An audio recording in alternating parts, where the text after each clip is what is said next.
नमस्कार दोस्तों, मैं मनीष कुमार भोज आप सभी का अपने YouTube चैनल पहाड़ एजुकेशन में हार्दिक स्वागत करता हूं। दोस्तों, मैं आज से एक नई श्रृंखला प्रारंभ करने जा रहा हूं। ये श्रृंखला मेरे उन तमाम छोटे बड़े भाई बहनों के लिए हैं जो उत्तराखंड प्रवक्ता भर्ती परीक्षा विषय इतिहास से तैयारी कर रहे हैं।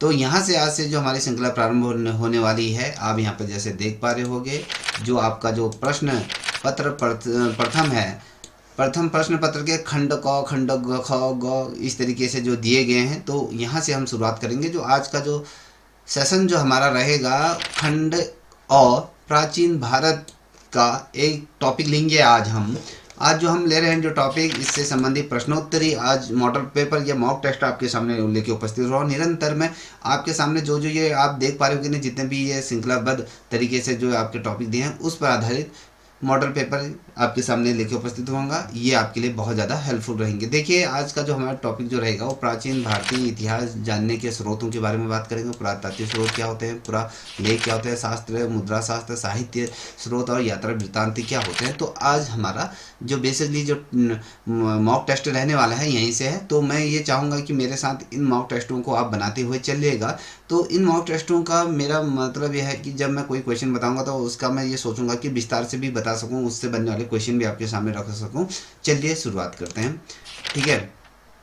मेरे साथ बनाते हुए चलिएगा, ये नहीं कि आप जुड़ गए हैं फिर लास्ट में आप यहाँ से निकल गए, तो इस तरह से ना करें, ठीक है। अब यहाँ पर आप देख पा रहे होंगे, पहला प्रश्न आपके सामने रख रहा हूँ, जिसे भी आंसर आता है वो देते हुए चलिएगा, ठीक है। ये कह रहा है कि प्राचीन भारत में स्तूपों की रेलिंग एवं तोरणों पर उत्कीर्ण लेख मुख्यतः किस ऐतिहासिक तथ्य को प्रमाणित करते हैं, यदि आपको बताना।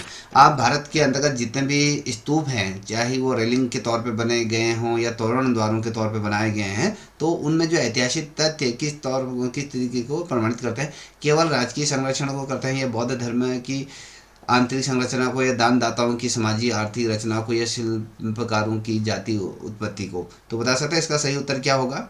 तो दोस्तों, इसका जो सही उत्तर मैं आपके सामने रखूं तो इसका जो ऑप्शन है वो आपका option C as right answer है। दानदाताओं की सामाजिक आर्थिक संरचना पर ये आधारित होती है। इतना ध्यान रखिएगा। क्यों होता है, आपके हृदय मन में प्रश्न कौतूहल मचा रहा होगा। तो दोस्तों, आज जहाँ पर हम स्तूपों की बात करते हैं और साथ ही स्तूपों की जो रेलिंग है या फिर तोरण द्वार जो उत्कीर्ण होते हैं, जो गेट उत्कीर्ण होते हैं, उन चीज़ों पर जो उत्कीर्ण जो लेखों की जब हम बात करते हैं उसमें दानदाताओं के नाम उल्लेख किए गए हैं, उनका पैसा कैसा था, किस स्थान पर उनको उल्लेखित किया गया है, किस राजा के संरक्षण में हुआ था, कौन सा राजा ने उस चीज़ को दिया था, कहाँ से इसमें धनराशि हुई थी। इससे संबंधित जो व्यापारी होते हैं, साथ ही आपके जो शिल्पकार होते हैं, और साथ ही स्त्रियों की श्रेणीबद्ध जो आर्थिक स्थिति का भी हमें पता चलता है, और साथ ही समाज में किस तरीके से गैर राजकीय वर्ग की भूमिका को कहीं ना कहीं ये उजागर करता है। और अगर आप देखोगे ना, ये सामाजिक आर्थिक संरचना में कहीं ना कहीं एक महत्वपूर्ण स्रोत के रूप में कार्य करता है। तो याद रखिएगा किस तरीके से क्वेश्चन बन रहे हैं। दूसरा नंबर का प्रश्न आपके सामने रख रहा हूँ। तो यहाँ पर देखिए, पुरालेख शास्त्र में पालियोग्राफी का मुख्य उद्देश्य क्या है। पालियोग्राफी का मुख्य उद्देश्य क्या है। जो लेखों की भाषा का अनुवाद करना है, लेखों की तिथि निर्धारित करनी है, या लेखों की सामग्री का ऐतिहासिक मूल्यांकन करना है, या लेखों में प्रयुक्त धार्मिक विचार का अध्ययन करना है। तो ये आपको बताना है। चलिए दोस्तों, जिसे भी आंसर आता है बताने का प्रयत्न करिएगा। उत्तर यहाँ पर गलत भी दोगे तो कोई फर्क नहीं पड़ता। अन्य विषयों में जिस तरीके से बच्चे कोई भी आंसर नहीं दे पा रहे हैं, तो कम से कम आप तो ये ना करें। आप अगर आए हैं तो इसमें कुछ ना कुछ आपको सीखने को मिलेगा। तो आपके कहने पर ही ये श्रृंखला मैंने प्रारंभ करी है। तो आपको अच्छी लग रही हो तो आपसे रिक्वेस्ट करूंगा, प्लीज़ इस चैनल को सब्सक्राइब अवश्य करिएगा। इसी तरीके से मैं तब जाके आपके पूरी श्रृंखला या पूरा जो सिलेबस है वो कंप्लीट कर दूंगा, ठीक है। अपना कमेंट भी अवश्य करिएगा, ठीक है। अब इसका उत्तर बताइए, जिसे ने भी इसका उत्तर दे दिया होगा। चलिए, इसका जो सही उत्तर है वो आपके लेखों की तिथि निर्धारण ये किया जाता है। तो ये याद रखिएगा। अब जो पालियोग्राफी की अगर मैं बात करता हूँ, ये जो है प्राचीन लिपि के विकास का कहीं ना कहीं क्या करता है, अध्ययन करता है, उसको जानने का प्रयत्न करता है। और जो अक्षर बने होते हैं उनका आकार किस तरीके से है, उनका रूप किस तरीके से, किस शैली में वो लिखे, किस शैली का आधार उनमें दिखने को मिलता है, कैसे उसमें लेखन अनुमानित किया जाता है। और जो जो लेख लिखा जाता है ना, हमें तो पढ़ने को नहीं आता है, मगर अनुमानित तिथि का हम क्या करते हैं, निर्धारण किया जा सकता है, उससे किया जाते हैं। तो आप देखोगे ना प्रत्यक्ष तिथि उपलब्ध नहीं है हम लोगों को ये पता है। कोई सी भी आप लिपि को देखोगे उसमें किसी तरीके का तिथि को मेंशन नहीं किया गया है। और तब जो ये पालियोग्राफी जो कह रहा हूँ ना मैं, ये क्या होता है, ये अत्यंत उसमें क्या होता है बहुत ज़्यादा उपयोगी होता है। ये क्या होता है जो पुरालेखक जो शास्त्र का कहीं ना कहीं ये तकनीकी आधार ये माना जाता है। तो यह देखिएगा, ठीक है। अब हम बात करेंगे तीसरे नंबर का प्रश्न है। तीसरे नंबर का प्रश्न आप देख पा रहे होंगे, ये कहता है कि किस प्रकार की मुद्रा ऐतिहासिक दृष्टि से गणराज्यात्मक शासन व्यवस्था की पुष्टि करती है, ये आपको बताना है दोस्तों। यहाँ पर आपके सोने की दिनार है, या इंडो ग्रीक द्विभाषा सिक्के हैं, या पंचमार्क आहत सिक्के होते हैं, ये गुप्तकालीन स्वर्ण मुद्राएं यहाँ पर दिए गए हैं, स्वर्ण मुद्रा जिसे हम कहते हैं। तो इसका सही उत्तर क्या हो सकता है बता सकते हैं, जिसे भी आता है बेझिझक। यहाँ पर उत्तर आपके सारे के सारे गलत भी हो जाएं तो भी कोई फर्क नहीं पड़ना चाहिए। और जब से मैं आपका परीक्षा हॉल में वहाँ पर एक भी प्रश्न आप गलत ना करें, तो ये श्रृंखला ये जो मॉक टेस्ट इसीलिए दिया गया है। तो यहाँ पर जो गलतियाँ हैं वो गलतियाँ आपको पता चल जाएगी कि मेरा कहाँ पर शारीरिक रूप में मेरा कौन सा पोर्शन सबसे ज़्यादा कमज़ोर है, ठीक है। चलिए बताइए। चलिए इसका जो सही उत्तर आपके सामने अगर आपने पिक कर लिया होगा तो ठीक है, नहीं किया तो इसको देख ले। जो पंचमार्क आहत सिक्के होते हैं, अब ये आप ये भी समझिएगा ये होता क्या, इसको भी थोड़ा समझने का प्रयत्न करें। जो पंचमार्क सिक्कों पर अगर हम बात करें ना, तो किसी राजा का नाम या फिर चित्र इसमें बिल्कुल भी नहीं होता है, तो इतना ध्यान रखिएगा। इन पर क्या होता है, इनमें अगर आप देखोगे ना जो डिफरेंट आपके वो विभिन्न प्रतीक इसमें क्या है अंकित होते हैं, ये सामूहिक सत्ता की ओर कहीं ना कहीं हमें संकेत करते हैं। और अब अगर आपने हिस्ट्री पढ़ ली होगी तो वहाँ पर आपने जब मौर्य काल को पढ़ा होगा तो उसमें मौर्य काल का जो पूर्ण रूप से जो गणतंत्रात्मक जो शासन व्यवस्था थे ना कहीं उसके प्रमाण इससे माने जाते हैं। और अगर आप देखोगे ना तो राजनीति इतिहास में ये सबसे बड़ा महत्वपूर्ण स्रोत माना जाता है। तो इस याद रखना किसके दृष्टिकोण से, ऐतिहासिक मुद्रा की। जब हम मुद्रा ऐतिहासिक दृष्टि से अगर हम जब कहते हूँ कि भैया गणतंत्रात्मक जो शासन व्यवस्था के अंतर्गत ये सबसे महत्वपूर्ण होता है। चलिए बढ़ते हैं चौथे नंबर की तरफ। अब हम यहाँ पर देख पा रहे हैं चौथे नंबर का प्रश्न है। देखिए दोस्तों, अगर आपका रिस्पांस अच्छा रहा, अच्छे कमेंट या फिर अच्छे लाइक आए, तभी जाके मैं श्रृंखला को कंटिन्यू करूँगा। अगर छोटा ये लेके चलो खाली एक फॉर्मेलिटी जैसे होगा तो उसमें फिर हम ये श्रृंखला को मैं यहाँ पर ही बंद कर दूंगा, ठीक है। आप अपने स्तर से फिर अध्ययन करिएगा, ठीक है। अब यहाँ पर आप देखिएगा चौथे नंबर का प्रश्न है। तो चौथे नंबर का प्रश्न क्या कह रहा है, पढ़ लिया होगा आप लोगों ने जहाँ तक मुझे समझ में आ रहा है। तो वैदिक साहित्य की ऐतिहासिक सीमाओं का मुख्य कारण क्या है ये आपका। अब हम वैदिक साहित्य के बारे में हम क्या बात करें, वैदिक साहित्य की हम ऐतिहासिक सीमाओं का मुख्य कारण क्या है, हम इसको निर्धारण। हमारा जो टॉपिक चल रहा है तो टॉपिक किस पे चल रहा है ये देखिए। हमने पुरातात्विक शोध के बारे में बात कर रहे हैं, पुरा लेखन के बारे में बात कर रहे हैं, और मुद्रा शास्त्र और शांति साहित्य स्रोत ये यात्रा वृत्तांत जो है हम इस पर आधारित हमारी ये पूरी श्रृंखला रहने वाली है आज, ठीक है। इसके 2 वीडियो आएंगे, 50 नंबरों की पहली श्रृंखला रहेगी, 50 से 51 से 100 तक की दूसरी श्रृंखला रहेंगी। तो यहाँ तक इतने ही क्वेश्चन अपने रखूँगा जो महत्वपूर्ण है, ठीक है। अब यहाँ पर आप देखोगे मैंने कहा कि भैया इसका सही उत्तर दे दीजिए। तो भाषा की कठिनता है, धार्मिक पक्षपात होता है, कालक्रम की अस्पष्टता है, ये सीमित भौगोलिक विस्तार होता है। तो उत्तर क्या हो सकता है इसका सही, बता सकते हैं दोस्तों। चलिए अगर आपने दे दिया होगा आंसर तो अच्छी बात है, नहीं दिया है तो इसमें काल क्रम की स्पर्शता को हम बात करते हैं। तो ये होता है क्या, अगर आप वैदिक साहित्य अगर आपने पढ़ा होगा, निश्चित रूप में पढ़ भी लिया होगा, तो साहित्य की जो घटनाओं का अगर कहें तो स्पर्श कालक्रम नहीं होता है, उसको अगर कहें व्यवस्थित क्रम में आपको नहीं मिलेगा। चाहे ग्रंथों की रचना अगर दीर्घ काल में हुई है तो उन जो ग्रंथ हैं उनमें तिथि का अंकन नहीं होगा, इतना ध्यान रखिएगा। क्योंकि आप मध्यकाल में आओगे तो मध्यकाल में आपको थोड़ा सा बहुत देखने को मिल जाएगा, वहाँ से स्टार्ट हो जाता है। मगर आप वैदिक साहित्य की अगर हम बात करेंगे तो कुछ ऐसे दीर्घकालीन ग्रंथों की जब हम बात करेंगे तो वहाँ पर आपको तिथि को मेंशन आपको देखने को नहीं मिलेगा। इससे क्या होता है, जो ऐतिहासिक जो पुनर्निर्माण में कहीं ना कहीं हमें क्या हो जाता है, हम कठिनाई हमें हमारे सामने आ जाती है। हम उन चीज़ों को, उन स्रोतों को संजोने में थोड़ा सा हमें दिक्कत है कि हम ये नहीं पता करते हैं कि ये किस कालखंड में, किस समय में, किस सदी में इन चीज़ों को लिखा गया है। और इसीलिए अगर मैं बेसिकली आपको बात बताऊँ ना कि जब कालक्रम की जब मैं स्पर्शता की बात करता हूँ, ये सबसे बड़ी सीमा कहीं ना कहीं मानी जाती है। तो याद रखिएगा। तो चौथा नंबर का भी प्रश्न मुझे लगता है कि आपका स्पर्श हो चुका होगा। अब हम बात करेंगे 5वें नंबर की तरफ बढ़ रहे हैं। तो 5वें नंबर का प्रश्न क्या कह रहा है, इसको देखिए, ध्यान से देखिएगा। क्या कहता है, यात्रा वृत्तांतों को ऐतिहासिक स्रोत मानते समय सबसे बड़ी सावधानी किस विषय में रखनी चाहिए। देखिए, तो यहाँ पर भाषा अनुवाद के बारे में बात करते हैं, धार्मिक दृष्टिकोण की बात करते हैं, तो विदेशी संस्कृति पूर्वाग्रह की बात करते हैं, या राजनीतिक जानकारी की बात करते हैं। तो आप बताइए ना, आपने अगर पढ़ा है दोस्तों। बेझिझक मैं फिर पुनः ये चीज़ को दोहराना चाहूँगा कि गलत हो जाएगा, कोई गलत नहीं है कि ABCD कोई भी है जो दीजिए आंसर। इसी से हमें हमारी कमियां हमें जब तक उजागर नहीं होंगे, अगर हम अपने आप में जब हम पढ़ते हैं तो हम सर्वज्ञानी होते हैं, जब हमें ग्रुप में स्टडी करते हैं तो हम कहीं ना कहीं हमारी जो खामियां होती हैं वो हमें पता चलता है। तो उत्तर दीजिए। तो यहाँ पर आप देख पा रहे हो कि भाषा अनुवाद धार्मिक दृष्टिकोण होता है, या फिर विदेशी संस्कृति पूर्वाग्रह होता है, या राजनीतिक जानकारी होती है। तो मैंने आपको ऑप्शन दोबारा रिपीट कर दिए हैं, तो बता सकते हैं सही उत्तर है। तो इसका जो सही उत्तर आपके सामने रखूं तो ये विदेशी सांस्कृतिक पूर्वाग्रह की हम बारे में बात करते हैं, क्योंकि जो हमने कहा कि जो यात्रा वृत्तांतों के ऐतिहासिक स्रोत मानते समय सबसे बड़ी सावधानी क्या क्या रखनी चाहिए, ये क्या विषय वो रखनी चाहिए। तो जब हम विदेशी यात्रियों की जब बात करते हैं, तो जब विदेशी यात्रा जब अपने देश की जो संस्कृति है उसकी जो पृष्ठभूमि से कहीं ना कहीं वो क्या होता है, बहुत ज़्यादा प्रेरित होकर ये चीज़ों को प्रस्तुत करते हैं। जब आपने हिंदुस्तान देखा होगा, जब हमारे भारत में आए तो उसने बहुत ढेर सारी यात्रा वृत्तांतों का जिक्र अपनी पुस्तकों में किया। इससे क्या होता है, जो भारतीय समाज को कभी कभी क्या होता है, आंतरिक या फिर अगर बेसिकली अगर कहें तो विस्तृत रूप में कहीं ना कहीं देखने को हमें मिलता है।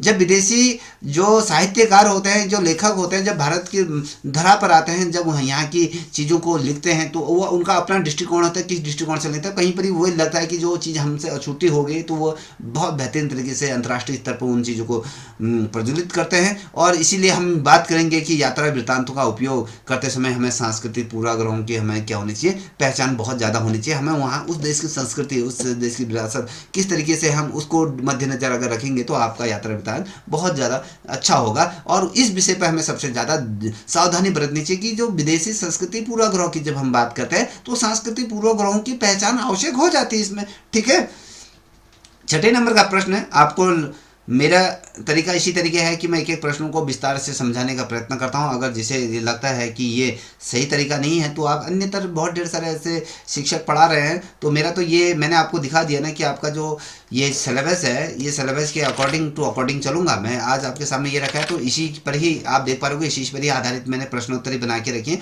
बहुत मेहनत लगती है प्रश्नोत्तरी बनाने के लिए, तो मैं इसी पर बना। अगर आपको कहीं और पढ़ना है तो वो किस तरीके से पढ़ाना, मैं उस पर कोई टीका टिप्पणी नहीं करूंगा, मगर यहाँ पर मैं आपका जो सिलेबस है उसी के अकॉर्डिंग चलूंगा। ठीक है, अब यहाँ पर आप छठे नंबर का प्रश्न आप देख पा रहे होंगे। ये कहता है कि जो छठा नंबर का प्रश्न क्या कह रहा है, अशोक के अभिलेखों में धर्म का स्वरूप किस प्रकार का था। पूर्णतः बौद्ध धर्म था, या फिर कर्मकांड आधारित था, या नैतिक सामाजिक आचार या संहिता के रूप में, आचार संहिता के रूप में थी, या वैदिक परंपरा या आधारित था। तो बेसिकली इस चीज़ को बता सकते हैं दोस्तों क्या था। ये धर्म की अगर हम बात करते हैं, जो अशोक के अभिलेखों में जो धर्म जो है ना उसके हम बारे में बात, उसका स्वरूप किस तरीके से था इसको बताइए। चलिए दोस्तों बताइए। चलिए, अगर नहीं है, आपने अटेम्प्ट कर लिया, अच्छी बात है, नहीं किया है तो उसको देख लीजिए। ये इसका जो ऑप्शन है, ऑप्शन सी है जो राइट आंसर है। नैतिक एवं सामाजिक आचार संहिता पर हम बारे में बात करेंगे। आप होता क्या है बता सकते हैं, अगर आप मेरे जब तक ये उत्तर देने से पहले आप लिख भी सकते हैं। तो अशोक के अगर धर्म की अगर मैं जब बात करता हूँ तो उसमें जिस तरीके से अहिंसा और साथ ही जैसे माता पिता का जो सम्मान और सहिष्णुता की जब हम बात करते हैं, और साथ ही आप नैतिक जो आचरण है उस पर हम बल बेसिकली इसमें दिया गया है। किसके, अशोक के जो अभिलेखों में जो धर्म की जब मैं बात करता हूँ तो ये किसी विशेष संप्रदाय तक ये सीमित नहीं था। और इसका जो उद्देश्य की जब मैं बात करूँ तो सामाजिक समरसता की जब हम बात करते हैं तो उसको स्थापित करना था। इसका मेन उद्देश्य क्या था, जो ये सारी चीज़ें थे अभिलेखों में जो धर्म का जो मतलब जो होता था कि भैया मेन उद्देश्य था कि सामाजिक जो समरसता थी उसको स्थापित करना था। और इसी दृष्टिकोण से यदि आप देखोगे ना दोस्तों, इसमें नैतिक सामाजिक आचार संहिता इसे कह सकते हैं, इसे कहा जाता है, तो याद रखिएगा। ठीक है, अब बात बढ़ेंगे 7वें नंबर की तरफ बढ़ रहे हैं दोस्तों। 7वें नंबर के प्रश्न को आप पढ़ लीजिए और हो सके तो क्वेश्चनों को अटेम्प्ट करने का प्रयत्न करें। मेरे आंसर देने से पहले आपका आंसर आ जाना चाहिए। तो यहाँ पर देखिए 7वें नंबर का प्रश्न है। आप यहाँ पर स्पष्ट तौर पर मुद्रा शास्त्र के बारे में बात कर रहा हूँ, तो यहाँ पर देखिए आपका टॉपिक टू टॉपिक चल रहा हूँ मैं, बिल्कुल भी इधर से उतर नहीं चल रहा हूँ। तो यहाँ पर आप देख पा रहे होंगे मुद्रा शास्त्र में आर्थिक इतिहास के अतिरिक्त किस पहलू की जानकारी मिलती है?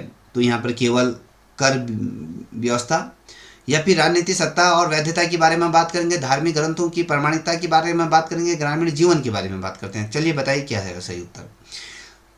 दोस्तों इसका जो सही उत्तर आपके सामने रखूं तो आपने अगर पिक कर लिया है तो अच्छी बात है, नहीं किया तो भी अच्छी बात है। तो यहाँ पर आप देख पा रहे होंगे, तो इसका जो सही उत्तर आपने पिक कर लिया तो वो सही है। तो इसका राजनीतिक, सत्ता और वैधता के बारे में चर्चा करूंगा। तो ये आपका सातवें का आपका ऑप्शन बी। अब ये होता क्या है इसको भी समझने का प्रयत्न करेंगे, जितना मुझे आता है उस हिसाब से मैं आपके सामने मैं रखता हूँ। अगर जब हम सिक्कों की जब हमने बात करी होगी, जब हम कहते हैं मुद्रा किसको समझते, आपको लेन देन पैसे से ही को तो हम मुद्रा कहेंगे ना। जब सिक्कों पर अगर आप देखोगे, जब शासक का नाम या फिर उसकी जो उपाधि होती है, उसका चित्र और साथ ही उसका जो प्रतीक इसमें क्या होते हैं, अंकित होते हैं। अब मुद्रा शास्त्र के बारे में बात करता हूँ, उसको विशेष तौर पर ध्यान दीजिएगा। इसी तरीके से क्वेश्चनों में फंसा देता है आयोग।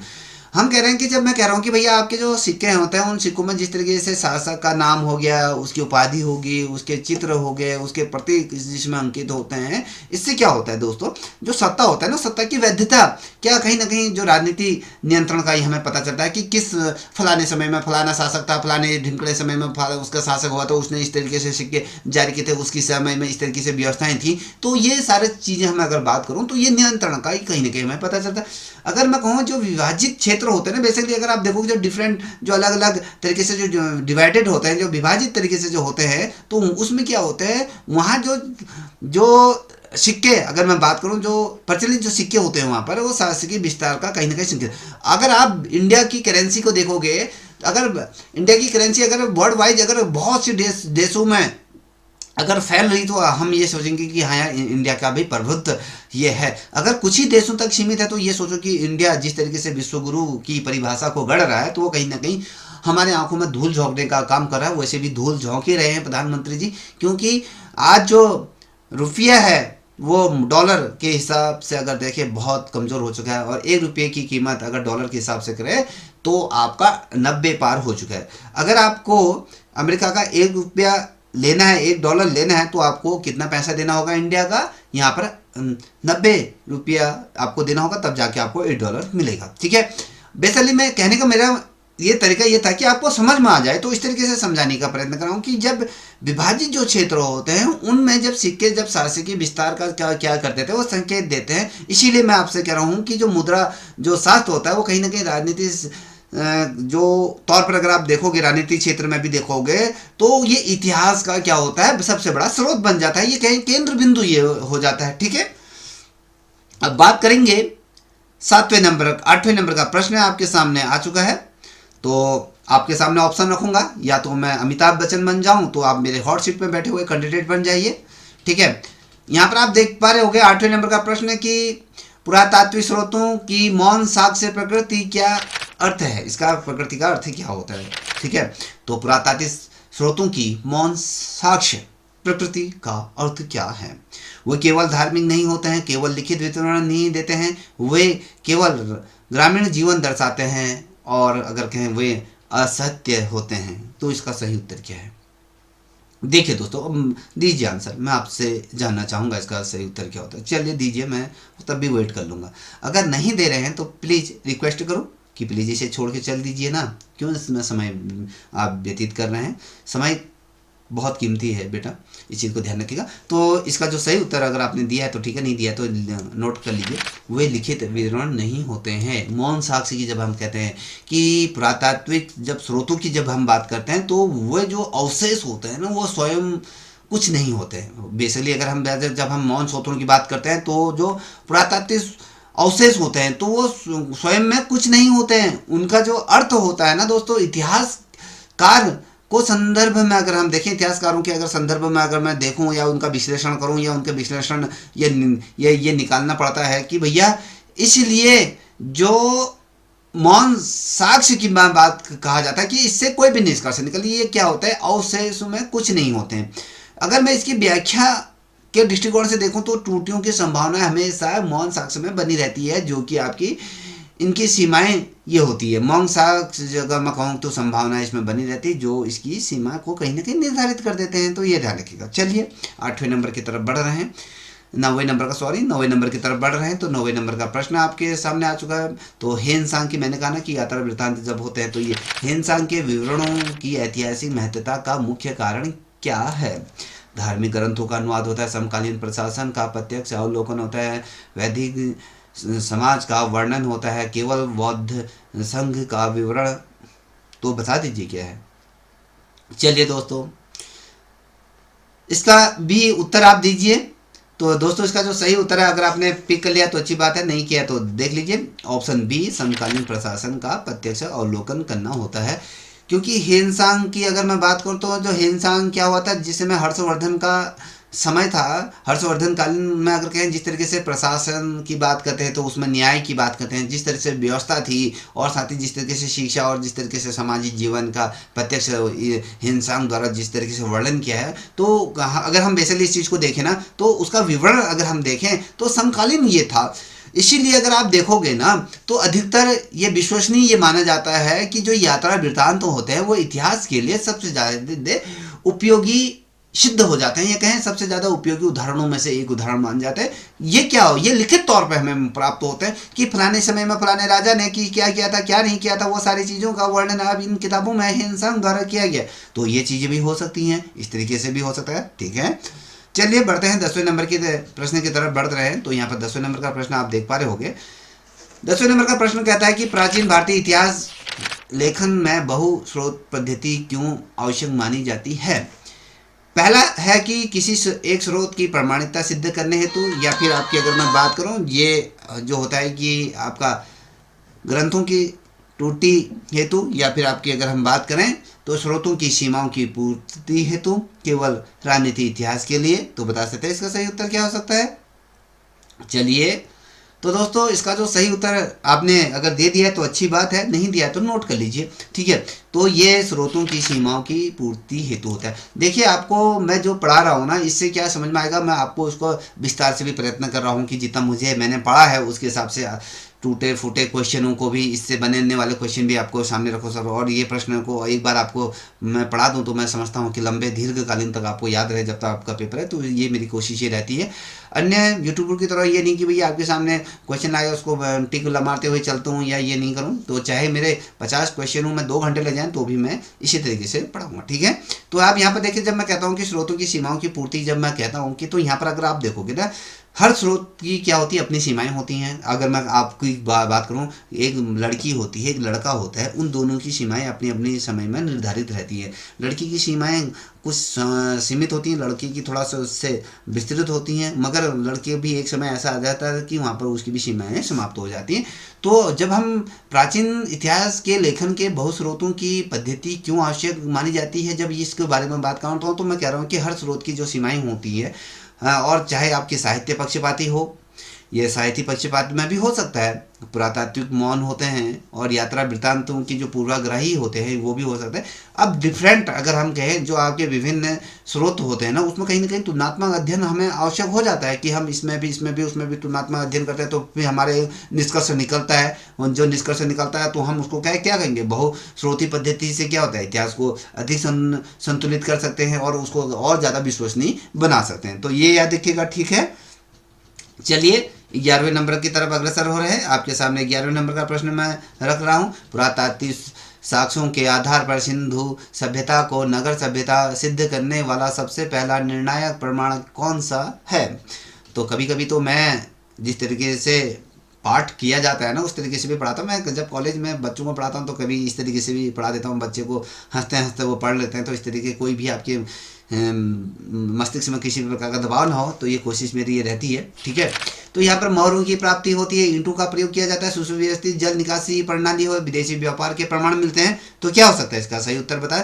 नगर सभ्यता सिद्ध करने वाला सबसे निर्णायक प्रमाण कौन सा है, ये आपको बताना है। चलिए दोस्तों, बताइए। इसका जो सही उत्तर आपके सामने रखूं तो सुव्यवस्थित जल निकासी प्रणाली की जब हम बात करते हैं तो ये नगर सभ्यता सिद्ध करने वाला सबसे ज़्यादा प्रमाण, ये निर्णायक ये प्रमाण होता है। तो जब आप सिंधु घाटी सभ्यता पढ़ी होगी, हड़प्पा सभ्यता पढ़ी होगी, ठीक है, तो हड़प्पा सभ्यता की जिस तरीके से नगर योजना आपने देखी होगी, उसमें जिस तरीके से पक्की नालियाँ बनी होती है, ढकी हुई जल निकासी की व्यवस्था उसमें जिस तरीके से करी है, हर घर को जोड़ते हुए जिस तरीके से निकासी, गंदा पानी और स्वच्छ पानी का जिस तरीके से प्रशासनिक नियंत्रण, और साथ ही जिस तरीके से नगर में नियोजन का क्या करा था, कहीं ना कहीं हमें उच्च दर का कहीं ना कहीं ये दर्शाता है। उसका इंफ्रास्ट्रक्चर कैसा था, किस तरीके से वहाँ के लोग रहते थे, उनकी सोच किस तरीके से थी, वो सारी चीज़ें हमें देखने को मिलती है। किस तरीके से उन्होंने ईंटों का प्रयोग किया था और मोहरों को किस तरीके से नगर सभ्यता का कहीं ना कहीं प्रमाण के रूप में उन्होंने जिस तरीके से चीज़ें प्रयुक्त करी थी। तो अब जब हम बेसिकली इस चीज़ को भी देखेंगे ना कि उन्होंने कि केवल अगर आप देखोगे ईंट है या मोहर नगर सभ्यता का प्रमाण नहीं है, जबकि उसमें बेसिकली आप ये देखोगे कि भैया आप ये कहोगे कि यार किसी भी, जब हम कहते हैं सिंधु घाटी सभ्यता की नगर सभ्यता की जब बात करें तो आप यहाँ के उसके जो ईंट हैं या मोहर हैं, तो अगर आप इस चीज़ को लेकर चल रहे हैं तो आप गलत हो। ये पूर्णतः आपके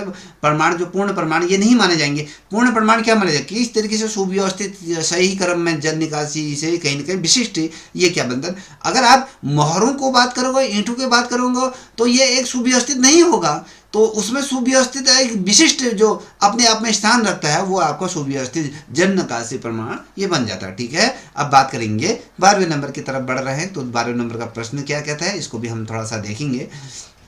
12वें नंबर का प्रश्न कहता है कि पूरा लेखों में परित प्रशासित शब्द का ऐतिहासिक महत्व क्या है। प्रशासित, तो हम बात करेंगे तो ये केवल व्यवस्था का विवरण देता है, ये धार्मिक अनुष्ठानों का वर्णन करता है, यह शासन की उपलब्धियों का आंतरिक वर्णन करता है, ये आप ये सामान्य जनजीवन को दर्शाता है। तो बता सकते हैं सही उत्तर क्या है इसका। तो इसका जो सही उत्तर होगा दोस्तों, तो वो ऑप्शन सी है, जो राइट आंसर। शासक की उपलब्धि का क्या अंतर्जित वर्णन ये करता है। अब देखिए प्रशस्तियाँ क्या होते हैं। प्रशस्ति शब्द की जब हम बात करते हैं तो उसमें आपको एक देखोगे, जब हम ओवरऑल कहेंगे ना, जो प्रशस्तियाँ क्या होते हैं, जो राजाएं होते हैं, एक पर्टिकुलर एक राजा को नहीं लेके चलेंगे, सभी राजाओं को इसमें मैं संबद्ध कर देता हूँ। जब मैं कहता हूँ कि प्रशस्तियाँ जब राजाओं की क्या करती है, वीरता या उसकी विजय या फिर उसकी दानशीलता का क्या करती हैं, ये वर्णन करती हैं, उसके बारे में बताती हैं। कहीं ना कहीं ये लेके चले कि आपके जीवन की जो फोटोज हैं, जो आपके बचपन से जिन चीज़ों को आपने संग्रह किया होगा या वीडियो के माध्यम से, वो आपके चीज़ों को बताता है, किस तरीके से आप थे, आपका पूरा चरित्र को निर्धारित करता है। तो जब हम प्रशस्तियों के बारे में बात करते हैं तो वो सभी राजाएं आ जाते हैं जिनकी सूरवीरता, उसकी विजय पताका की जब बात करते हैं, वो किस तरीके से दानशीलता का वो था, तो उस बेसिकली इस चीज़ का वर्णन ये करती हैं। कौन प्रशस्तियाँ इसमें, अगर मैं बेसिकली अतिशोक्ति की अगर बात करूं तो ये प्रवृत्ति बेसिकली इसमें अतिशोक्ति वाली प्रवृत्ति आ जाती है। तो इसीलिए अगर हम देखें इनमें अक्षर स्वीकार नहीं किए जाते हैं। बेसिकली बहुत से लोग जो इतिहासकार होते हैं, हमेशा इतिहासकारों में मतभेद क्यों होता है, कोई बता सकता है? मेरा एक क्वेश्चन आप मुझे कमेंट करिएगा जब ये श्रृंखला खत्म हो जाएगी। हाँ, जब दो से अधिक जो साहित्यकार होते हैं, इतिहासकारों, उनके बीच में मतभेद क्यों उत्पन्न होते हैं मुझे बता दीजिए ना। ठीक है, ये क्या होता है, इनकी आलोचना भी होती है, आलोचना की दृष्टि से भी पढ़ा जाता है, और साथ ही अगर आप देखोगे राजनीति इतिहास में अगर आप देखोगे तो ये कहीं ना कहीं महत्वपूर्ण क्या है, पक्षपाती स्रोत के रूप में हमारे सामने ये उभर के समझ आता है। चलिए 13 नंबर की तरफ बढ़ रहे हैं। 13वें नंबर का प्रश्न क्या कहता है, इसको भी ध्यान से देखिएगा। यह कहता है कि ब्राह्मी लिपि के विकास का ऐतिहासिक महत्व किससे जुड़ा है। ठीक है, तो ये वैदिक साहित्य से, मौर्यकालीन प्रशासन से, या गुप्तकालीन कला से, या मध्यकालीन फारसी लेख से। तो बता सकते हैं इसका सही उत्तर क्या होगा। तो आप पिक कर लिए, जिसे भी आंसर आता है तो बताइएगा। आप ये मत लेके चलिए कि ऊपर मैंने सी सारे सी रखे हैं, तो इसका मतलब कि भैया इसमें भी सी होगा, उसमें भी सी होगा। हो सकता है पूरी श्रृंखला में सी में रख दूँ, हो सकता है मैं डी में रख दूँ। तो अपने विवेक का भी प्रयोग करिएगा। ठीक है, तो वैदिक साहित्य की, मौर्य प्रशासन, या गुप्तकालीन या फिर मध्यकालीन फारसी लेख की। तो इसका सही उत्तर क्या हो सकता है दोस्तों। ऐतिहासिक महत्व की जब मैं बात करता हूं तो मौर्यकालीन प्रशासन की इसमें बात करेंगे, क्योंकि ब्राह्मी लिपि की जब हम बात करते हैं तो सर्वप्रथम इसका जो प्रयोग किया गया था वो आपके अशोक के अभिलेखों में हमें देखने को मिलता है। क्वेश्चन पूछा जाएगा कि भारत में सर्वप्रथम जो ब्राह्मी लिपि का जो प्रयोग किया गया था वो किस शासक के समय में किया गया था, तो किस से शासक से इसे जोड़ा गया है सर्वप्रथम, तो ये अशोक से जुड़ा हुआ है, तो इतना ध्यान रखिएगा। और साथ ही उनके जो अभिलेख होते हैं तो उन अभिलेखों में कहीं ना कहीं चीज़ों को दर्शाया गया है। इससे क्या होता है, जैसे राजकीय आदेशों का कहीं ना कहीं क्या होता है, जन धारण, अगर बेसिकली मैं एक शब्द अगर गढ़ना चाहूँ, जो जन साधारण तक इसको क्या है प्रचार प्रसार, इससे क्या हो जाता है, संभव हो जाता है। ठीक है, जनता के बीच ये संदेश पहुंच जाता है। और साथ ही अगर जब मैं कहूँ जो केंद्रीय प्रशासन होता है उसका किस तरीके से उसको संचार व्यवस्था को किस तरीके से वो दर्शा रहा है। और अगर आप भारतीय इतिहास को अगर उठा के देखोगे तो वहाँ पर आपको लिपियों का कहीं ना कहीं विकास हमें क्रमबद्ध तरीके से हमें देखते हुए देखने को मिलेगा, कहीं ना कहीं उससे ये जुड़ा हुआ आपको देखने को मिल जाता है। ठीक है, तो बात करते हैं 14वें नंबर की तरफ बढ़ रहे हैं। 14वें नंबर क्या कहता है इसको भी हम देखेंगे। ठीक है, 14वें नंबर का प्रश्न, जल्दी से आ जा मेरे भाई, देर मत कर। तो 14वें नंबर का प्रश्न आ जाओ। यहाँ पर 14वें नंबर का प्रश्न क्या कह रहा है, यहाँ पर देख पा रहे होगे, तो ये कहता है किस प्रकार के सिक्कों से आर्थिक विकेंद्रीकरण का संकेत मिलता है, किस प्रकार के सिक्कों से आर्थिक विकेंद्रीकरण का संकेत मिलता है। शाही स्वर्ण मुद्रा, मंदिर प्रसिद्ध सिक्के, स्थानीय जनपद द्वारा जारी किए सिक्के, या विदेशी आक्रांताओं के सिक्के। तो बता सकते हैं कि इसका सही उत्तर क्या हो सकता है। बड़ा अच्छा क्वेश्चन है, बहुत ही ज़्यादा गहराई से पूछा गया ये क्वेश्चन जो आपके सामने मैंने रखा। चलिए बताइए दोस्तों, तो इसका जो सही उत्तर होगा वो आपका स्थानीय जनपदों द्वारा जारी किए सिक्के। क्या हम आर्थिक विकेंद्रीकरण, आर्थिक किसका, जनता के हाथों से गुजरा हुआ सिक्के की अगर मैं बात करूं, इसमें क्या होता है बेसिकली इस चीज़ को मद्देनजर रखिएगा, क्योंकि आप इतिहास के स्टूडेंट हैं, आपने बेहतर पढ़ा होगा। यहाँ पे क्या होता है, स्थानीय जनपदों द्वारा क्या किया जाता है, जब उस समय सिक्के जब जारी किए जाते थे वो क्षेत्रीय सत्ता हो गई या फिर आपके आर्थिक स्वतंत्रता को कहीं ना कहीं दर्शाने का कार्य भी करता था, उसको को दर्शाता भी था। इससे ये स्पष्ट होता था कि उस समय कि यार आर्थिक नियंत्रण केवल क्या है, केंद्रीय सत्ता के पास नहीं है। और साथ ही अगर आप देखोगे प्राचीन भारत में ऐसे बहुकेंद्रीय अर्थव्यवस्था का भी हमें संकेत मिलता है कि क्षेत्रीय स्तर पर भी है, या राजाओं के मध्य द्वारा जो किए गए जो सिक्के भी जारी किए तो ये इसको अगर आप देखोगे बहुकेंद्रीय करण के रूप में भी इसको देखोगे, या हम कहें बहुकेंद्रीय इकोनॉमिक्स का ये कहें अर्थशास्त्र के रूप में भी, अर्थव्यवस्था के रूप में भी इसको संकेत के रूप में आप देख सकते हो। ठीक है, चलिए 15 नंबर के प्रश्न की तरफ हम अग्रसर हो रहे हैं। आपके सामने 15 नंबर का प्रश्न भी आ चुका है। ठीक है, तो यहाँ पर आप देख पा रहे होंगे, ये कहता है कि महाकाव्य साहित्य को ऐतिहासिक स्रोत मानने में मुख्य समस्या क्या है। भाषा का अस्पष्टता है, या दार्शनिक तत्वों की अधिकता है, या मिथक और साहित्य का मिश्रण है, या सीमित सामाजिक विवरण इसमें दिया हुआ है। तो बता सकते हैं सही उत्तर क्या है। चलिए इसका जो सही उत्तर आपके सामने अगर मैं रखूं तो ये आपका ऑप्शन सी, मिथक और साहित्य का क्या है, मिश्रण हमें देखने को मिला।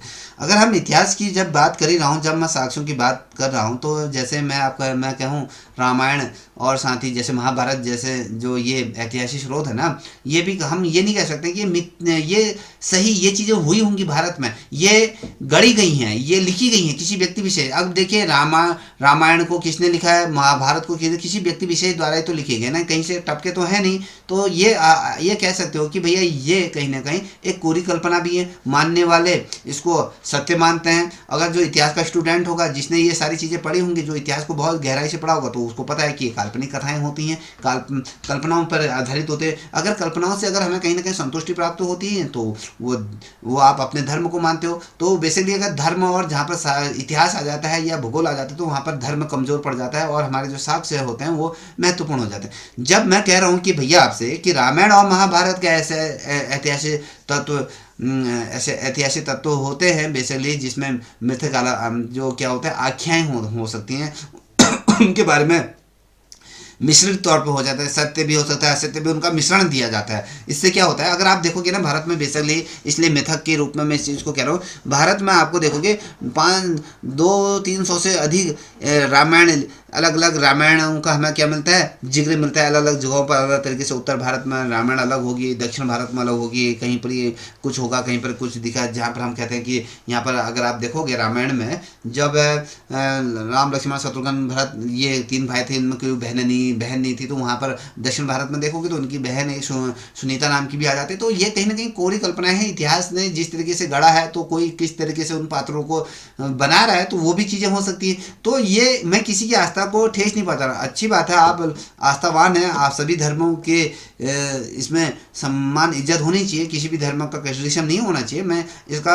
विरोधी नहीं हूँ, हर धर्म पूजनीय है अपने स्तर पर। तो बेसिकली जब हम साहित्य की बात करते हैं तो रामायण हो गया कि महाभारत हो गया, ऐसे ऐतिहासिक तत्व होते हैं। अगर किंतु वे मिथक आख्याओं की बारे में बात करूं तो उसका भी मिश्रण हमें देखने को मिलता है। इससे वास्तविक जो ऐतिहासिक घटनाएं उनकी पहचान करना बड़ा ही मुश्किल हो जाता है कि वास्तव में ये चीज़ें घटना घटी होगी नहीं घटी होगी। इसका उपयोग अगर आप करोगे ना जिस तरीके से तुलनात्मक और आलोचनात्मक तौर पे हम हमेशा हम कहते हैं कि हर सिक्के के दो पहलू होते हैं, नकारात्मक और सकारात्मक। अगर मैं बात करूं तो जिसके एक पक्ष नकारात्मक हो सकता है, दूसरा पक्ष सकारात्मक हो सकता है। एक उसकी क्रिटिसिज्म करेगा, एक उसकी अच्छाइयों को आपके सामने रखेगा। ठीक है, चलिए आगे बात करते हैं। तो हम बात करेंगे 16वें नंबर के प्रश्न की तरफ अग्रसर हो रहे हैं दोस्तों। यहाँ पर 16 नंबर का प्रश्न प्रकट हो चुका है आपके सामने। तो मैगनीज के विवरणों की ऐतिहासिक विश्वसनीयता का आधार क्या है, ये आपको बताना है। बहुत महत्वपूर्ण प्रश्न ये है। उसका यूनानी होना है, उसका चंद्रगुप्त मौर्य के दरबार में रहना, या फिर उसका बौद्ध धार्मिक लंबित होना, या फिर आपका भारतीय ग्रंथों का अध्ययन करना हो। तो मैगनीज की जब हम बात करते हैं मैगनीज, तो इसका सही उत्तर क्या होगा? तो इसका जो सही उत्तर आपके सामने रखूं, अगर आपने दे दिया तो अच्छी बात है, तो नहीं दिया तो नोट डाउन करते हुए चलेगा। उसका चंद्रगुप्त मौर्य के दरबार में रहना है। तो अगर आपको ये पीडीएफ चाहिए होगी तो आप मेरे ग्रुप में जुड़ सकते हैं, व्हाट्सएप ग्रुप में। तो व्हाट्सएप ग्रुप में मैं जब ये यहाँ पर मैं पढ़ा दूंगा तो ये पीडीएफ आपके ग्रुप में शेयर करूँगा, कि जिससे मैं इस पीडीएफ को आप क्या करेंगे, प्रिंट आउट करके जब अपने पास रख लीजिएगा। और ये लेके चले जब एग्ज़ाम के 20-25 दिन रह जाते हैं तो इन जो मॉक टेस्टों को करना प्रारंभ करेगा, जिससे कि आपको पता चलेगा कि हाँ आपने कितना किया है। अभी इनको छेड़ेगा नहीं, अभी सिर्फ पढ़ते हुए चलेगा। ठीक है, तो मैंने कहा कि उनका चंद्रगुप्त मौर्य के दरबार में रहना था। तो मैगनीज क्या था, आप सभी को पता है। चंद्रगुप्त मौर्य के दरबार में ये राजदूत के रूप में ये रहता था। उसके समकालीन प्रशासन हो गया, उसका समाज का किस तरीके से प्रत्यक्ष इन्होंने अवलोकन किया। और साथ ही अगर आप देखोगे, अगर बेसिकली बात करूँ तो कुछ ऐसे विवरण अतरंजी हमें देखने को मिलते हैं। फिर भी अगर आप देखोगे उनकी समकालीनता की अगर मैं बात करूँ ना तो मैगनीज की, तो वो बहुत ज़्यादा महत्वपूर्ण बन जाती है। तो मैगनीज अपने आप में एक महत्वपूर्ण स्थान रखता है कि इतिहास के दृष्टिकोण में। ठीक है, चलिए बात करेंगे अगले प्रश्न की तरफ हम बढ़ रहे हैं दोस्तों। यहाँ पर आप देख पा रहे हो 17 नंबर का प्रश्न है। 17 नंबर का प्रश्न कहता है, अभिलेखों में प्रयुक्त दान सूची से किस तथ्य की पुष्टि होती है? ठीक है, 17 नंबर का प्रश्न कहता है कि अभिलेखों में जो दान सूची होती है उसकी किस चीज़ से उसकी तथ्य की पुष्टि होती है? सैन्य संग्रह, धार्मिक सहिष्णुता विष्णुता, या फिर आपके आर्थिक संरचना और वर्ग, या फिर न्याय व्यवस्था। तो बता सकता है इसका सही उत्तर क्या होगा? चलिए जिसे आ रहा है आंसर देते हुए चलेगा दोस्तों। इसका जो सही उत्तर है उसमें हम ये देखेंगे भी कि दान सूची, जब पूर्व में भी ये प्रश्न इससे संबंधित मैंने बताया था।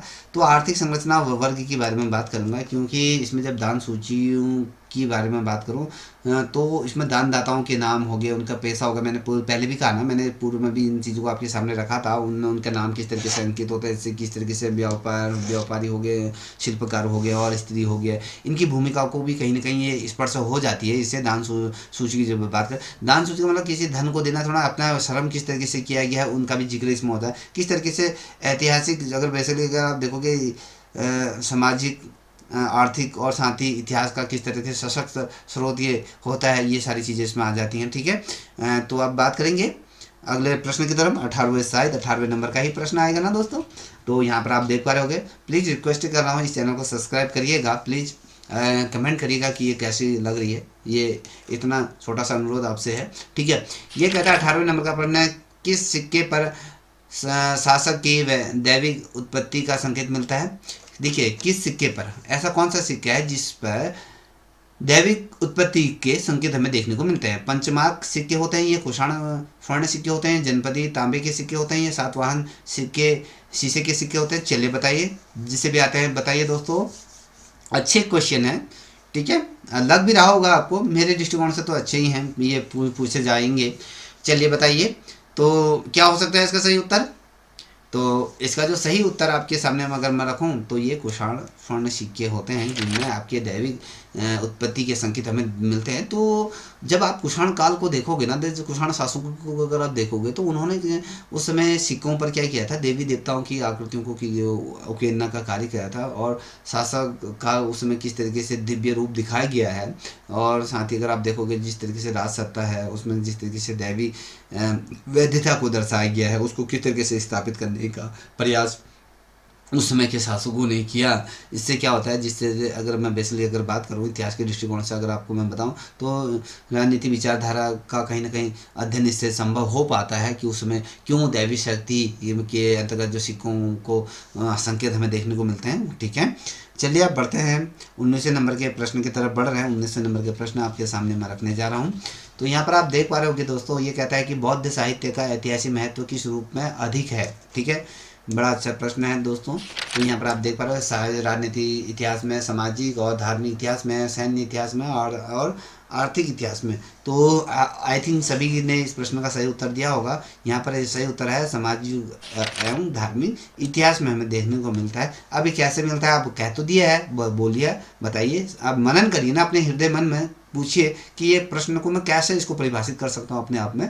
तो जब आप बौद्ध ग्रंथों को आपने देखा होगा, या आपने अजंता पढ़ी होगी, एलोरा पढ़ी होगी, या सिंधु घाटी सभ्यता पढ़ी होगी, या बुद्ध से संबंधित जो भी, चाहे वो आपने सारनाथ के हो या फिर जो भी स्तूप पढ़े होंगे, ठीक है, तो वो जब पढ़े होंगे तो उसमें बौद्ध ग्रंथों में किस तरीके से संघ व्यवस्था को दर्शाया गया है, स्त्रियों की स्थिति किस तरीके से थी, शिक्षा में किस तरीके से सामाजिक नैतिकता का विवरण उसमें दिया गया था, और अगर उसमें जिस तरीके से तत्कालीन समाज था और धर्म को समझाने में कहीं ना कहीं वो सहायक उसमें हुआ करता था, और राजनीति कहीं ना कहीं वितरण सीमित उसमें होता था। तो ये याद रखिएगा उस किस तरीके से साहित्य स्रोतों की जब मैं बात करता हूँ तो ये इसमें महत्वपूर्ण हो जाता है। ठीक है, अब बात करेंगे 20वें नंबर का प्रश्न आपके सामने रख रहा हूँ। ये 20वें नंबर का प्रश्न कहता है कि यात्रा वृत्तांतों में भौगोलिक वितरण का महत्व क्यों है।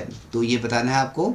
तो यहाँ पर केवल कल्पनात्मक होते हैं, वे केवल धार्मिक स्थलों तक सीमित होते हैं, वे केवल क्षेत्रीय संपर्क और मार्ग दर्शाते हैं, ये वे केवल प्रशासनिक हैं। तो बता सकते हैं इसका सही उत्तर क्या होगा, 20वें नंबर का प्रश्न है। तो दोस्तों अगर आपने अगर पिक कर लिया होगा अच्छी बात है, नहीं है तो देख लीजिए ये क्या होता है। ऑप्शन सी, वे क्षेत्रीय संपर्क और मार्गदर्शक ये होते हैं, ये दर्शाते हैं, मार्गों को दर्शाते हैं। ठीक है, इससे क्या होता है, जो भी जितने भी विदेशी यात्रा की हैं विदेशी यात्रियों ने, उन्होंने किस तरीके से मार्गों को दर्शाया गया है, नगरों को दर्शाया गया, और प्रकृति स्थिति का जिस तरीके से उन्होंने अपने किताबों में बहुत बेहतरीन तरीके से वर्णन किया गया है। अब हम यहाँ पर चर्चा किसकी बात कर रहे हैं, तो भौगोलिक विवरण का किस तरह। अब भौगोलिक विवरण में क्या आएगा, आपके मार्ग तो आएंगे ना, और मार्गों में पड़ने वाले नगर हो गए, प्रकृति हो गया, प्रकृति की स्थितियाँ किस तरीके से हैं, इससे किस तरीके से व्यापार मार्ग है, और साथ ही जिस तरीके से जो सांस्कृतिक जो संपर्क होते हैं उनका हमें कहीं ना कहीं ज्ञान मिल जाता है। ये क्या होता है, अगर आप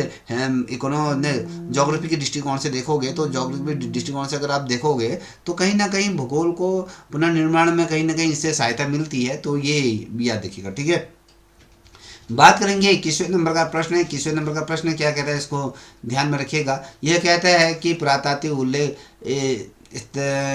स्त्रीकरण स्त्रीकरण का ऐतिहासिक महत्व क्या होता है। ठीक है, तो यह आपको बताना है। तो भाषा निर्धारण होता है, धार्मिक पहचान होते हैं, कालानुक्रमिक क्रम निर्धारण होता है, या फिर आपको बताओ तो व्यापार मार्गों की पहचान होती है। तो क्या सही है, इसका सही बताइए। चलिए 21वें नंबर के प्रश्न तक हम पहुंच चुके हैं। तो इसका जो सही उत्तर होगा वो हम बात करेंगे किस तरीके से उसमें कालक्रमिक क्रम को निर्धारित किया जाता है। क्योंकि स्त्रीकरण की अगर हम बात करेंगे तो उसमें क्या होता है, जो सबसे निचली परत कहा जाता है इसको। अगर आप साहित्य इतिहास की अगर प्राचीन इतिहास अगर आपने पढ़ा होगा तो पढ़ रहे हो इस चीज़ को, तो स्त्रीकरण में अगर देखें जो निचली परत होती है ना, और साथ ही ऊपरी जो परत होती है वो नवीन मानी जाती है। और जो ये स्त्रीकरण की जब मैं बात करूँ, ये क्या होती है, आपकी निचली परत होती है। और प्राचीन को अगर मैं बात करूँगा तो वो आपकी क्या होता है, नवीन परत होगी, या कि ऊपरी परत को उसको लेके चलो। नवीन का मतलब बाकी ऊपर वाली परत, और जो ये स्त्रीकरण की जब मैं बात करूँ तो ये निचली परत होती है। और प्राचीन काल में अगर देखोगे तो ऊपरी परत में इसे मानी जाती है। दो तरीके से समझने का प्रयत्न करेगा, मुझे लग रहा है कि नहीं समझ में आए, फिर से समझाता हूँ। क्या होता है जब स्थिरीकरण में क्या होता है, जो निचली परत होती है वो प्राचीन होती है और ऊपरी परत होती है वो नवीन उसे मानी जाती है। इससे क्या होता है, जो संस्कृतियों के क्रम को कहीं ना कहीं हमें उसका विकास का ज्ञान हमें हो जाता है, उसको ज्ञान हमें कहीं ना कहीं उससे प्राप्त हो जाता है। इससे जो लिखित स्रोतों के अभाव में अगर हम देखें किस तरीके से उनका समय का निर्धारण करना है, ये महत्वपूर्ण साधन के रूप में हमें मिल जाता है। इससे क्या होता है, कहीं ना कहीं जो पुरातात्विक वैज्ञानिक होते हैं कहीं ना कहीं ये इसी विधि का कहीं ना कहीं प्रयोग करते हैं, जिससे कि हमें उनके सही क्रम का वो कौन से कालखंड का है वो हमें पता चल जाता है, उसका निर्धारण इससे किया जाता है। ठीक है, आई थिंक मुझे लगता है समझ में आ गया होगा, फिर भी इतना समझाने का प्रयत्न किया है।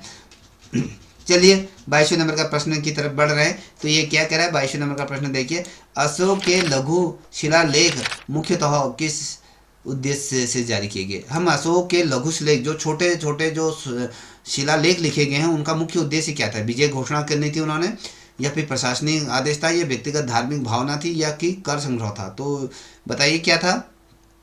देखिए इसका सही उत्तर क्या है, पहले तो उत्तर बताइए, फिर उसके बाद में आप बाद में बताइए। इसमें क्या होता है, देखिए दोस्तों, उसमें केवल व्यक्तिगत अगर धार्मिक भावना ये होती थी। जो लघु शिलालेखों की जब मैं बात करता हूँ तो इसमें क्या होता है, जब लघु शिलालेखों में जिस तरीके से अशोक ने व्यक्तिगत जो धम की जब मैं बात कर रहा हूँ, धम का मैंने अर्थ भी समझाया था। धम का मैं क्या माना, जो भावनाएं होती हैं, आत्म स्वीकृति दिखाई देती है इनमें। इसमें प्रजा के लिए नैतिक संदेश भी दिए जाते हैं, इससे कि सम्राट के आंतरिक जो परिवर्तन को भी कहीं ना कहीं इसमें दर्शाया जाता है। इसीलिए इसका इनका क्या था, जो स्वर होता है व्यक्तिगत और नैतिक भी हो सकता है। ठीक है, ये होता है, बेसिकली हो नहीं सकता। ठीक है, अब बात करेंगे 23वें नंबर का प्रश्न। यहाँ पर आप देख पा रहे होंगे, हम बात कर रहे हैं कि मुद्रा शास्त्र में धातु परिवर्तन किस तथ्य की ओर संकेत करता है। धार्मिक परिवर्तन, राजनीतिक परिवर्तन, आर्थिक संकट, या परिवर्तन, या विदेशी प्रभाव। तो इसका सही उत्तर क्या है दोस्तों, बताइए जिसे भी आ रहा है। तो इसका जो सही उत्तर है वो आर्थिक संकट और परिवर्तन ये होता है। तो क्यों होता है तो इसको भी समझने का प्रयत्न करिएगा। क्योंकि जब धातु परिवर्तन की जब मैं मुद्रा शास्त्र में जब धातु परिवर्तन की जब मैं बात करूँ, जब क्या होता था, जब अगर मैं बात करूँ, जब मैं सोने की बात करता हूँ, जब स्वर्ण के या सोने के स्थान पर जब क्या होता है, जैसे जस्ता हो गया, तांबा हो गया, ये सिक्के उसमें प्रचलित हुआ करते थे। तो इससे क्या होता था, आर्थिक दबाव का कहीं ना कहीं उनमें संकेत मिलता है कि आर्थिक दबाव हमें इससे देखने को मिलता है, क्योंकि ये चीज़ें महंगी होती। और धातु की उसमें क्या हो जाती, जो गुणवत्ता थी उसमें, वो क्या होता है, कहीं ना कहीं गिरावट की वजह से क्या होता है, आर्थिक जो स्थिति होती थी वो क्या है, अस्थिर हो जाती थी। तो वो अस्थिरता को कहीं ना कहीं दर्शाती थी। इससे क्या होता है, जो आर्थिक इतिहास की अगर आप देखोगे तो इसमें इसका अध्ययन उपयोगी ये हो जाता है। तो ये याद रखिएगा। ठीक है, अब बात करेंगे 24वें नंबर का प्रश्न। 24वें नंबर का प्रश्न पढ़ लीजिए। तो ये कहता है, धर्म सूत्र का ऐतिहासिक महत्व किस क्षेत्र में अधिक है, ये आपको बताना है। तो किस क्षेत्र में सबसे अधिक है दोस्तों, बताइए। तो यहाँ पर सैन्य इतिहास में, या फिर आपके सामाजिक व्यवस्था में, व्यापारिक संगठन में, कला और स्थापत्य में। तो बता सकते हैं इसका सही उत्तर क्या होगा। जिसे भी आता है बेझिझक होकर दीजिए दोस्तों। तो इसका जो सही उत्तर है आपके सामने अगर मैं रखूं, अगर आपने पिक कर लिया तो अच्छी बात है, नहीं किया तो देखते हुए चलिएगा। सामाजिक व्यवस्था के हम बारे में बात करेंगे। सामाजिक व्यवस्था क्यों कहा मैंने, इसमें क्या होता है, जैसे आपके धर्म सूत्रों की मैंने ऐतिहासिक महत्व की मैंने बात कर रहा है ना, सबसे अधिक है।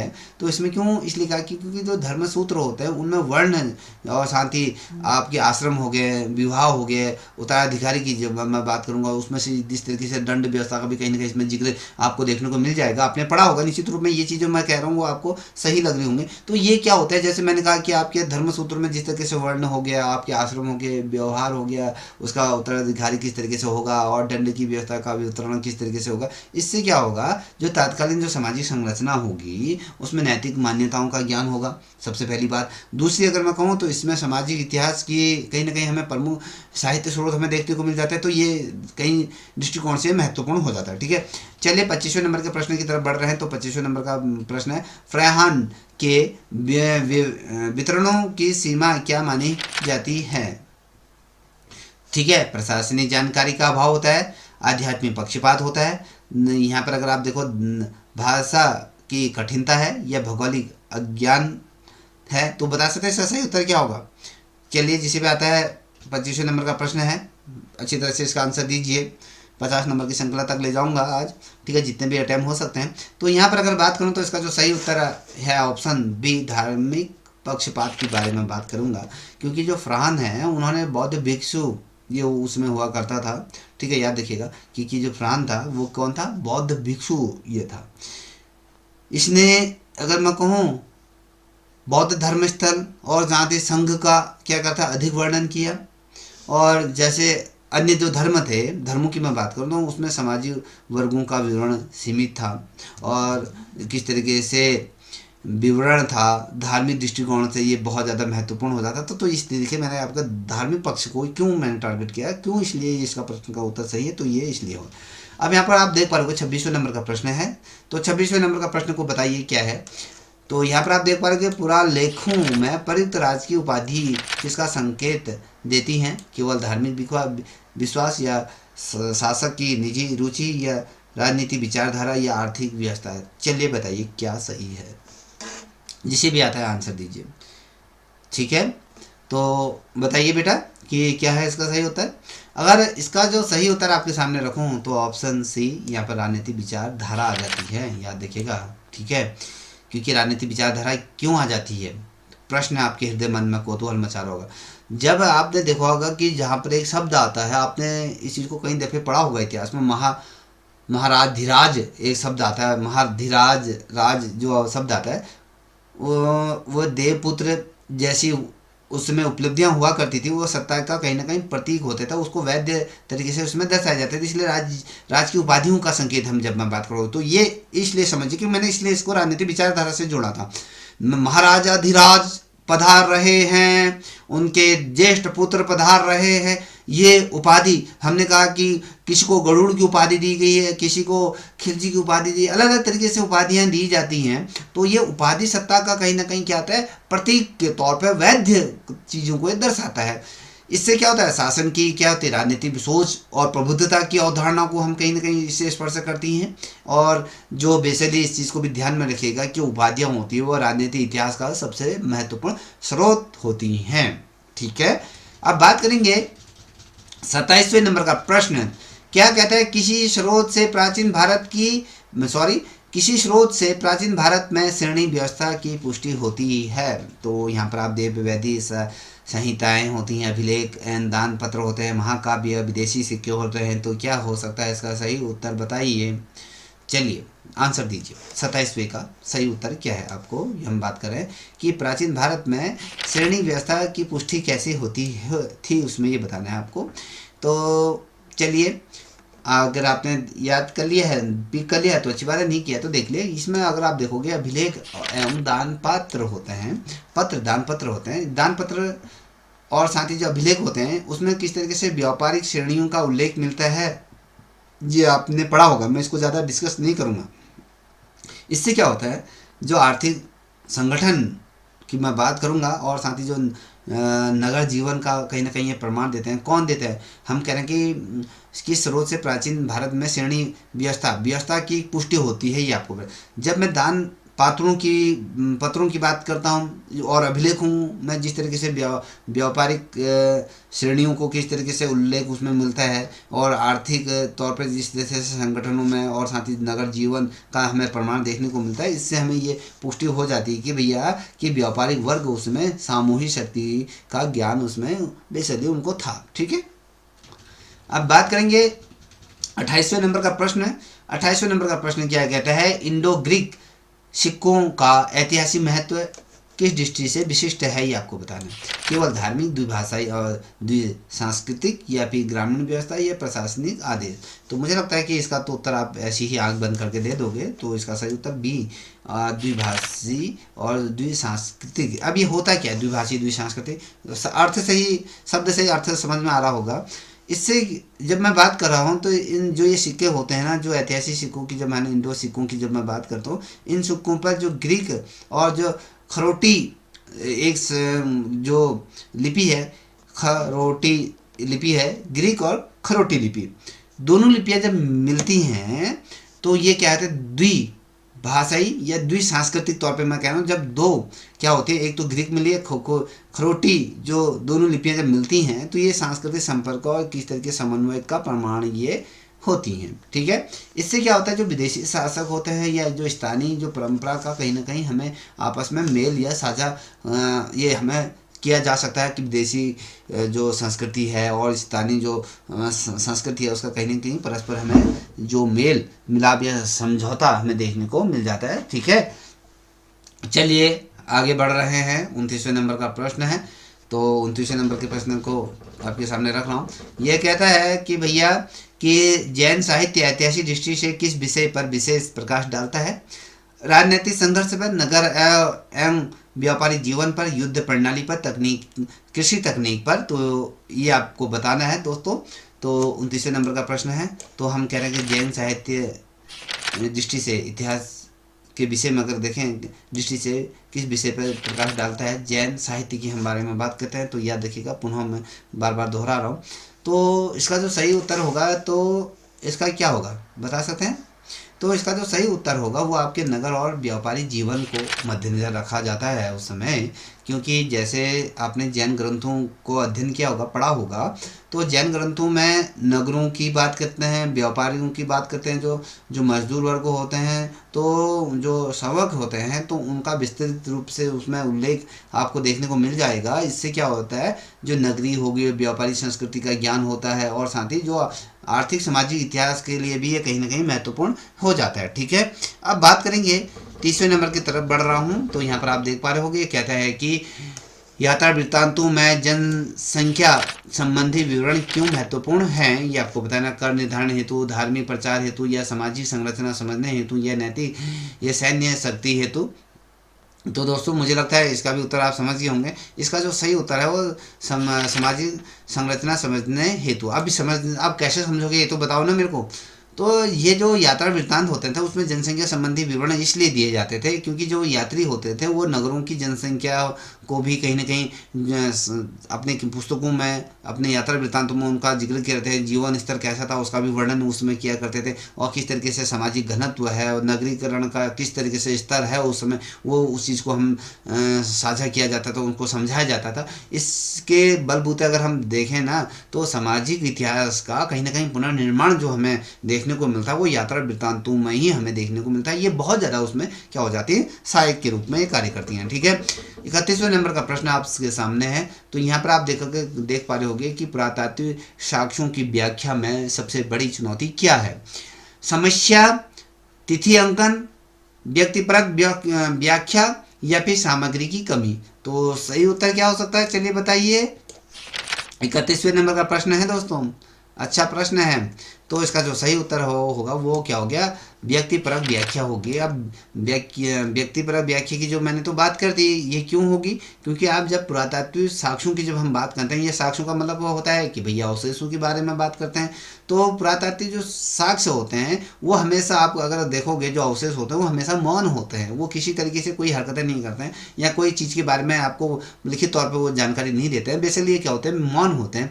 इतिहासकार इनकी क्या करेंगे, व्याख्या करेंगे, उनका अर्थ निकालने का प्रयत्न करेंगे। उनका अर्थ किस पर निर्भर है, इतिहासकारों की व्याख्या पर उसका अर्थ क्या होगा निर्धारित करता है। इससे क्या होता है, जो मतभेद होते हैं, जो विवाद होते हैं वो उत्पन्न हो जाते हैं। ठीक है, और इससे बड़ी सीमा बन जाती है। ठीक है, तो ये याद रखिएगा। ठीक, अब बात करूंगा 32वें नंबर का प्रश्न है। 32वें नंबर का प्रश्न क्या कह रहा है, इसको थोड़ा समझने का प्रयत्न करेगा। यह कहता है कि अभिलेखों में प्रयुक्त भूमिदान से किस तथ्य की पुष्टि होती है, ये आपको बताना है। ठीक है, सैन्य, ब्राह्मणों की समाजी स्थिति, या समुद्री व्यापार, या शहरी प्रशासन। तो बेसिकली समझिए होंगे किस चीज़ की पुष्टि होती है। तो यहाँ पर आपके देखोगे ब्राह्मणों की समाजी स्थिति। तो अब क्यों स्थिति की हमने बात क्यों करी, क्योंकि जो भूमिदान होता है वो अभिलेखों को जब आप पढ़ोगे तो अभिलेखों में ब्राह्मणों और साथ ही जो धार्मिक जो संस्थाएं होते हैं उनको दिए गए जो अनुदानों को कहीं ना कहीं प्रमाणित किया जाता है। किससे, अभिलेखों में इन चीज़ों का जिक्र है। इसीलिए तो ब्राह्मण जो वर्ग होता है वो हमेशा काम नहीं किया उसने, हमेशा उसको दान पुण्य से ही उसने अपने जीवन को बनाया और एक प्रतिष्ठित पदों पर आज वो विद्यमान है। ठीक है। तो कहीं ना कहीं ये लेके चलो कि ब्राह्मण आज अपने आप को सुपीरियर ये समझते हैं, तो इसीलिए समझते हैं क्योंकि वो प्राचीनतम काल से ही उनको क्या आता है, जैसे भूमिदान मिले और उनका उल्लेख हमें, जैसे ब्राह्मणों में जिस तरीके से जो धार्मिक संस्थाएं उनको जिस तरीके से अनुदान दिया गया, उनको कहीं ना कहीं प्रमाणित क्रम में उनको क्या गया, संजोया गया है। इससे अगर आप देखोगे सामाजिक जो पदानुक्रम होता है ना, तो और साथ ही जो राज्य धर्म संबंध बेसिकली से स्पष्ट हो जाते हैं। तो ये याद रखिएगा, ठीक है। अब आप बात करेंगे, अब यहाँ पर आप देख पा रहे होगे गुप्त कालीन स्वर्ण मुद्राएं किस आर्थिक स्थिति को दर्शाती हैं, तो ये याद रखिएगा। आपको सभी को पता है कि गुप्त काल को स्वर्ण काल की संज्ञा भी कहा गया है इतिहास में, तो आपको पता होना चाहिए। आर्थिक संकट, स्थिर ग्रामीण अर्थव्यवस्था, समृद्ध एवं दृढ़ अर्थव्यवस्था या विदेशी निर्भरता। चलिए बताइए क्या हो सकता है इसका सही उत्तर।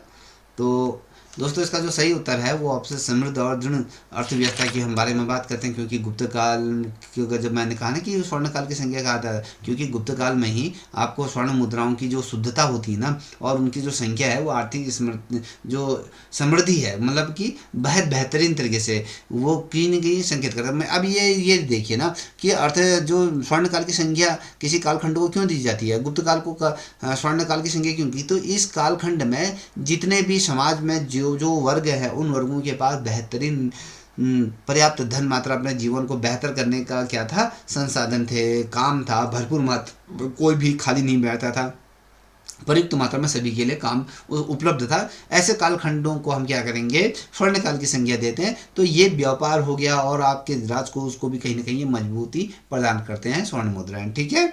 अब बात करेंगे 34वें नंबर के प्रश्न की तरफ बढ़ रहे हैं दोस्तों। 34वें नंबर का प्रश्न क्या कहेगा ये भी आप देख लीजिए, ठीक है। आपको भी ये श्रृंखला कैसी लग रही बताइएगा ज़रूर, ठीक है। ये पहला वीडियो है आप लोगों के लिए, ठीक है। अब यहाँ पर आप देख पा रहे हो 34वें नंबर का प्रश्न है, पुराणों का ऐतिहासिक महत्व किस रूप में अधिक है, कालक्रम और वंशावली में, युद्ध विवरण, प्रशासनिक आदेश है, कृषि व्यवस्था पर। तो सही उत्तर क्या होगा इसका, तो बता सकते हैं कि इसलिए होता है पुराणों का ऐतिहासिक महत्व। तो पुराणों का ऐतिहासिक महत्व जो होता है दोस्तों वो कालक्रम और वंशावली से ये होता है, क्योंकि अगर मैं इसके बारे में बताऊँ ना तो इसमें क्या, जैसे पुराण होते हैं वो राजवंशों की कहीं ना कहीं उनको सूची में, और साथ ही उनका जो उत्तराधिकारी होता है उसका विवरण हमें देखने को मिल जाता है। और उसमें क्या होता है, जो तिथियां होती हैं वो अस्पष्ट होती हैं, फिर भी अगर हम देखें तो जो वंशाक्रम है उसको जानने में हम बहुत ज़्यादा सहायक होते हैं, या उनको जानने में हमारे अंदर वो लालसा या प्रबलता हो जाती है, ठीक है। 35वें नंबर का प्रश्न आप देख पा रहे हो। 35वें नंबर का प्रश्न क्या कहता है, ये कहता है कि हिंसांग के विवरणों से शिक्षा व्यवस्था की कौन सी विशेषता ज्ञात होती है, केवल गुरुकुल प्रणाली या राज्य नियंत्रण शिक्षा या संगठित विश्वविद्यालय प्रणाली या सैन्य प्रशिक्षण के बारे में बात करूं, तो इसमें से सही उत्तर क्या हो सकता है, चलिए बताइए, जिसे भी आता है आंसर दीजिए। तो इसका जो सही उत्तर आपके सामने रखूँ तो वह संगठित विश्वविद्यालय प्रणाली था। तो जैसे आपको पता है जिसमें हिंसांग ने भारत का दौरा किया था, तो उसने नालंदा और जैसे विश्वविद्यालयों का उसने अपनी किताब में बहुत बेहतरीन तरीके से वर्णन किया था। और वो ये कहता है कि ये जो संगठित जो विश्वविद्यालयों में किस तरीके से उच्च शिक्षा का प्रमाण उनकी किताबों में हमें देखने को मिलता है। इससे जिस तरीके से बौद्ध धर्म में और साथ ही जिस तरीके से शिक्षा प्रणाली का कहीं ना कहीं उन्नत कहीं ना कहीं स्पष्टीकरण हमें देखने को मिलता है उनकी यात्राओं के वृत्तांतों में, तो ये बहुत बेहतर है, ठीक है, ये प्रश्न। तो अब बात करेंगे 36वें नंबर के प्रश्न की तरफ बढ़ेंगे। तो 36वें नंबर का प्रश्न क्या कहता है, इसको भी समझने का प्रयत्न करेगा। तो ये कहता है कि पुरातात्विक स्थलों पर टेराकोटा मूर्तियां मुख्यतः किस पक्ष को उजागर करती हैं, राजकीय सैन्य शक्ति या जन सामान्य की धार्मिक आस्थाएं या फिर विदेशी संस्कृति का प्रभाव या प्रशासनिक व्यवस्था। तो दोस्तों इसका जो सही उत्तर होगा वो आपकी जन सामान्य की धार्मिक आस्थाएं होती हैं, क्योंकि टेराकोटा मूर्तियां बेसिकली अगर आप देखोगे सामान्य तो अगर आप देखोगे तो वो जनता द्वारा ही क्या होती थी उस समय निर्मित होती। इसमें किसी स्थानीय जो देवता होते हैं, देवी देवताओं को, या फिर मृतका देवी है, या फिर आपके लोग आस्थाएं जिस तरीके से उस समय रखते थे उनकी कहीं ना कहीं वो उनमें चित्र हमें देखने को मिलता है। इससे और बेसिकली इसको भी देखिए राजकीय कला में भी इसका क्या है डिफरेंट आपको जैन धर्म को भी कहीं ना कहीं दर्शाता है। और इसे लोकप्रिय धार्मिक परंपराओं और साथ ही आपके और ग्रामीण जो विश्वासों का ज्ञान होता है इससे। और बेसिकली इस चीज़ को भी देखिए कि इससे क्या होता है, जैसे सामाजिक धार्मिक इतिहास का भी कहीं ना कहीं प्रमुख स्रोत होता है। बेसिकली अगर आप देखोगे ना, जो टेराकोटा है वो बहुत ही अपने आप में बहुत कुछ लिए हुए बैठी हुई है, तो ये पता होना चाहिए आपको, ठीक है, इसलिए मैंने आपको बता दिया। अब यहाँ पर 37वें नंबर का प्रश्न आप देख पा रहे हो, कहता है कि अभिलेखों में उल्लेखित जो सीमांकन का ऐतिहासिक महत्व क्या है? सैन्य रणनीति, प्रशासनिक नियंत्रण, आर्थिक संकट या धार्मिक प्रसार। तो बता सकते हैं इसका सही उत्तर क्या होगा? 37वें नंबर का प्रश्न है। तो दोस्तों इसका जो सही उत्तर आपके सामने मैं रखूँ, तो जब मैं कहता हूँ कि अभिलेखों में उल्लेखित जो सीमांकन का ऐतिहासिक महत्व, यहाँ पर आप देखोगे प्रशासनिक नियंत्रण का ही ये होता है। क्योंकि जब मैंने कहा था ना कि जैसे पूर्व में मैंने आपको ये भी याद किया कि जैसे भूमिदान अभिलेखों में जिस तरीके से गाँव हो गया या उसकी भूमि की सीमाएं स्पष्ट रूप में वर्णित की जाती हैं, इससे क्या होता है, जैसे राजकीय जो नियंत्रण भूमि प्रशासन हो गया और जो उसकी स्थानीय प्रशासनिक इकाई होते हैं उनको इसी बारे में क्या होता है ज्ञान। जैसे कि आपका खेत है, खेत नंबर कौन सा आपके पास, कितने नाली ज़मीन है, कितनी मुट्ठी ज़मीन है, और ये सारी चीज़ें क्या दिखाती हैं, यही चीज़ें तो सारी चीज़ें होती हैं। और ये चीज़ जो दर्शाता है कि राज्य में भूमि और संसाधनों का जो नियंत्रण है, प्रभावी नियंत्रण कौन रखता है, क्या रखता है, ये इससे क्या है प्रशासनिक इतिहास में कहीं ना कहीं महत्वपूर्ण यह स्रोत के रूप में ये कार्य करता है। दोस्तों इसको समझने का प्रयत्न करिएगा, ठीक है। अब बात करेंगे 38वें नंबर का प्रश्न है। तो यहाँ पर आप देख पा रहे होंगे, ये कहता है कि मुद्रा शास्त्र में सिक्कों की घिसावट किस तथ्य की पुष्टि करते है, ये आपको बताना है दोस्तों, ठीक है। ठीक है, तो यहाँ पर सिक्कों की धार्मिक महत्ता, सीमित प्रचलन या व्यापक आर्थिक उपयोग या फिर विदेशी प्रभाव। तो इसका सही उत्तर क्या हो सकता है, चलिए बताइए। तो दोस्तों इसका जो सही उत्तर आपके सामने अगर मैं रखूँ तो ऑप्शन सी, व्यापार आर्थिक उपयोग के बारे में बात करूंगा। तो जो अधिक, मैंने कहा ना कि यहाँ पर मुद्रा शास्त्र में हमने कहा कि घिसावट की बात करें, तो जब घिसावट की जब मैं बात कर रहा हूँ तो इसमें कभी कभी ऐसा होता है ना, अधिक घिसे हुए जो सिक्के होते हैं वो लंबे समय तक क्या होता है, वो व्यापार रूप में वो प्रचलन में वो हमेशा वो रहते हैं। क्योंकि जब घिस जाते हैं सिक्के तो बेहतर हो जाते हैं, तो वो लंबे प्रचलन में क्या होता है, वो रहते हैं। इससे क्या होगा, जो व्यापारिक गतिविधियों में जिस तरीके से स्वर्ण जो मुद्रा होती है वो कहीं ना कहीं स्वीकारी रूप में कहीं ना कहीं वो संकेत उसका मिल जाता है। इसमें क्या होता है, जैसे कि आप देखोगे ना कि आर्थिक जो सक्रियता है बाजार व्यवस्था को कहीं ना कहीं समझने में सहायक हो जाती है। इसीलिए इसे घिसावट आर्थिक इतिहास का संकेत इससे हमें देखने को मिल जाता है, ठीक है। तो आप बात करेंगे 39वें नंबर का प्रश्न आपके सामने रख रहा हूँ। ये स्मृति साहित्य का ऐतिहासिक महत्व की क्षेत्र में साराधिक है, ये आपको बताना है। अंतर्राष्ट्रीय संबंध है, सामाजिक कानून और आचार, सैन्य संगठन या शहरी प्रशासन पर। तो बता सकते हैं किस पर ये आधारित होता है दोस्तों। तो चलिए जल्दी आंसर दीजिए। तो इसका जो सही उत्तर है वो आपके सामाजिक कानून और आचार पर होता है। आचार, आचार खाने वाला नहीं, अलग वाला, ठीक है।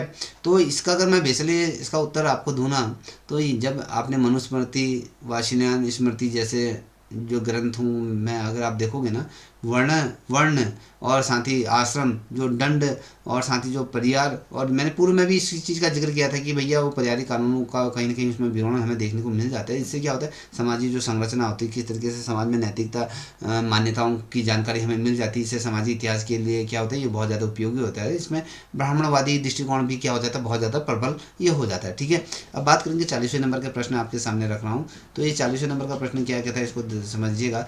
ये कहता है विदेशी यात्राओं द्वारा वर्णित भारतीय दानशीलता किस ऐतिहासिक निष्कर्ष की ओर संकेत करते हैं। तो ये आपको बताना है दोस्तों।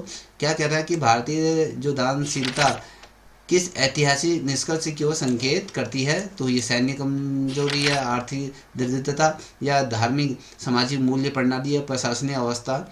तो सही उत्तर क्या होगा, चलिए बताइए दोस्तों, 40वें का सही उत्तर क्या होगा। तो दोस्तों इसका सही उत्तर क्या होगा, धार्मिक सामाजिक मूल्य प्रणाली होते हैं। तो मैंने जैसे प्राण हो गया और साथ ही जैसे हिंसांग जैसे जो यात्रियों ने क्या कहते हैं, जैसे दान हो गया, धर्म हो गया, संस्थाएं हो गई, और जो भिक्षा प्रणाली का इन्होंने क्या करा, अपने जो किताबें थी इनकी, इन किताबों में इन्होंने इसका जिक्र किया, उनका लेखन किया था। और अगर आप देखोगे ना भारतीय समाज में अगर आप देखोगे तो ये परोपकार इन दोनों का ये रहा है, चाहे वो आप धार्मिक कर्तव्यों की भावनाओं को इसमें दर्शाया गया है, और साथ ही सामाजिक जो मूल्य होते हैं उनकी नैतिकता का भी कहीं ना कहीं, संस्कृति का भी ज्ञान हमें देखने को मिल जाता है। विदेशी जो भारतीय दानशीलता के ऐतिहासिक निष्कृति की सोच संकेत करती है। वैसे धार्मिक सामाजिक मूल्यों की प्रणाली की ओर ही तो संकेत करेगी। ठीक है, अब बात करेंगे यहाँ पर 41वें नंबर का प्रश्न है। 41वें नंबर का प्रश्न क्या कह रहा है? ये कहता है कि साहित्य स्रोतों में अर्थशास्त्र का महत्व किस क्षेत्र में अधिक है? धार्मिक, आर्थिक, प्रशासनिक इतिहास में, कला साहित्य इतिहास में, या दार्शनिक इतिहास में? तो आप सभी को पता होगा, जहाँ पर अर्थव्यवस्था की जब बात करते हैं तो अर्थशास्त्र की जब बात आर्थिक जो लेन देन वाली है, आर्थिक प्रशासनिक इतिहास में ही इसका होगा, क्योंकि आप सभी को पता है कि कौटिल्य का क्या है, अर्थशास्त्र राज्य कर, जासूसी, प्रशासनिक प्रणालियों का इसमें क्या है, वितरण ये देता है। और प्राचीन शासन में ये प्रणाली प्रमुख रूप से ग्रंथों में भी जिक्र इनका देखने को मिलता है। ठीक है, अब 42वें नंबर का प्रश्न की तरफ हम बढ़ रहे हैं। 42वें नंबर का प्रश्न क्या करें? विदेशी यात्राओं के विवरण की पुष्टि क्यों आवश्यक होती है? ये काल्पनिक होते हैं या ये अपूर्ण होते हैं? ये पूर्वग्रह से प्रभावित हो सकते हैं, ये धार्मिक ग्रंथ होते हैं? तो दोस्तों इसका जो सही उत्तर अगर मैं आपको बताऊं तो इसका जो सही उत्तर है वो पूर्वग्रहों से प्रभावित हो सकते हैं, क्योंकि जो ये लोग थे इन्होंने विदेशी यात्राओं की अगर बात करूं तो अपनी जो संस्कृति दृष्टि से कि इन्होंने अपने नज़रिए से भारत को देखा और भारत को अपने नज़रिए से इन्होंने लिखा, और उनके विवरणों में किस तरीके से तुलना करी, स्रोत कहाँ से लिए, ये क्या क्या स्रोत इन्होंने आवश्यक समझे। तो ये बेसिकली ये चीज़ें इसके सामने आ जाती हैं। अब यहाँ पर 43 नंबर का प्रश्न आप देख पा रहे होगे, मुद्राओं पर अंकित प्रति किसका संकेत करती हैं? केवल धार्मिक और विश्वास का, सामाजिक और राजनीतिक पहचान की कृषि तकनीक है, सैन्य तकनीक का? तो इसका सही उत्तर क्या होगा दोस्तों? किसकी ओर ये करते हैं? तो दोस्तों इसका जो सही उत्तर है वो आपके क्या है? सांस्कृतिक और राजनीतिक पहचान की ओर संकेत करते हैं। ये जो प्रतीक होते हैं ना, शासक की सत्ता हो गया, धर्म हो गया, उसकी सांस्कृतिक पहचान, उसकी विचारधारा कैसी है उसको दर्शाती है। और राजनीतिक इतिहास में अगर कहें तो ये वैदिक ज्ञान के रूप में हमें देखने को मिल जाता है। आप 44 नंबर के प्रश्न की तरफ बढ़े हैं। 44वें नंबर का प्रश्न आप कह रहे हैं, पुरातत्व और साहित्य स्रोतों का संयुक्त उपयोग क्यों आवश्यक है? भाषा अनुवाद हेतु, या पूर्ण ऐतिहासिक चित्रों के लिए, या केवल तिथि निर्धारण करने हेतु, या धार्मिक अध्ययन करने हेतु? बता सकते हैं इसका सही उत्तर क्या होगा? चलिए जिसे भी आता है। ठीक है, देखिए दोस्तों इसका जो सही उत्तर होगा पूर्ण ऐतिहासिक चित्रों के लिए किया जाता है, क्योंकि ये स्रोत जो होते हैं वो सीमा एक दूसरे से क्या होते हैं, पूरी तरीके से ये जो ये एक दूसरे से स्रोत क्या होता है, पूरी तरीके से ये होते हैं।